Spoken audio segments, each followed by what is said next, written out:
2011 was an incredible year for everyone in this union. We had an enormous task ahead of us at the beginning of the year. We had to bargain a contract for 60,000 members in the commercial sector in 8 states, 14 different contracts. And we had made a decision that we had to take this fight on in a different way, that every member had to be involved, that every member needed to be out there and supporting the fight, or we couldn't win. And we started that fight back in 2010 by 1,000 of our leaders going to Hershey, Pennsylvania, and having a discussion about how we were going to do things different. We called it the Leader of Leaders model, where members would take responsibility to lead other members. We didn't know if it would work, but we wanted to make sure that we gave it every chance that we could, because we thought that was the only way for us to win in these fights. By 2011, many of you had taken on the challenge and were already out there talking to other members, leading other members, bringing people together to win these contracts. We went to the bargaining table in September and in October as we began to negotiate those contracts in Washington, in Pennsylvania, in Pittsburgh. We saw that we had a new energy and a new energy in the union that would bring us to a different kind of a campaign and hopefully to a good contract at the end of that campaign. As we began those negotiations, something else was happening in the country.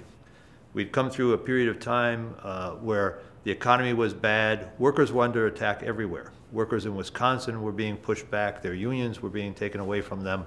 Their bargaining rights were being taken away. But just as we began bargaining in 2011, we all know what happened in New York and Occupy Wall Street. A whole new movement started that began to change the debate in the country.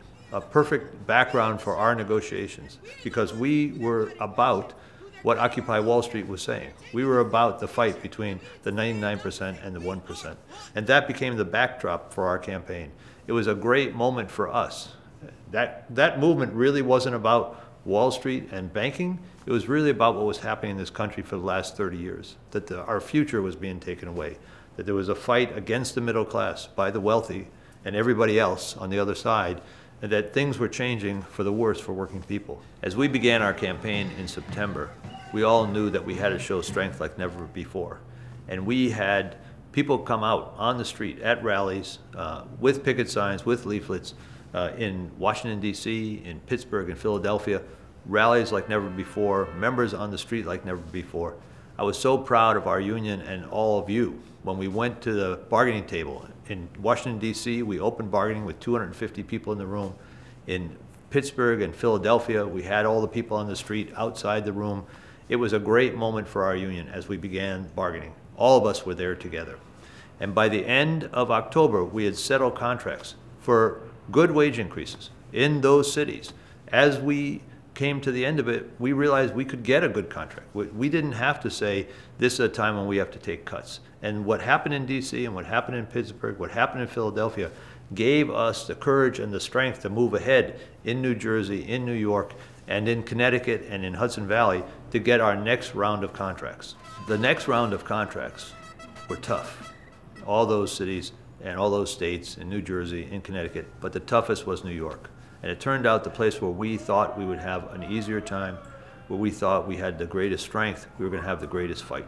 Their proposals made us realize how strong we had become and how important it was for us to have a political voice and to be stronger than we ever were before. We began to prepare in October for this great fight, and members came out like never before. And I still remember, and it gives me goosebumps to think of the strike vote we had here in New York, where 7,000 members came out.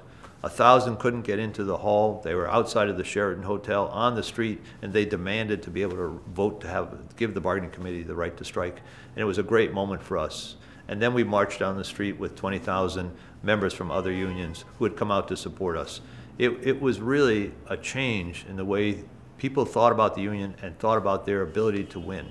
And that was the moment at which we knew that we could bring it to a successful conclusion in New York.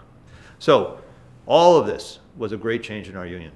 What we started in Hershey with the Leader of Leaders model has now taken hold. And many of you, 25,000 came out on this campaign, 15,000 who had never been involved before. And now we're going to ask 1,000 of you, the best leaders, to come to Atlantic City for a conference this next year, in the next few months, because we want to keep this going. If we're going to win for working people, if we're going to protect the middle class, and we're going to protect ourselves and our families, then we all have to do this together. And I'm going to be asking you to do more as we go forward to make this union stronger and to help other workers who don't yet have a union so we can move forward into the future.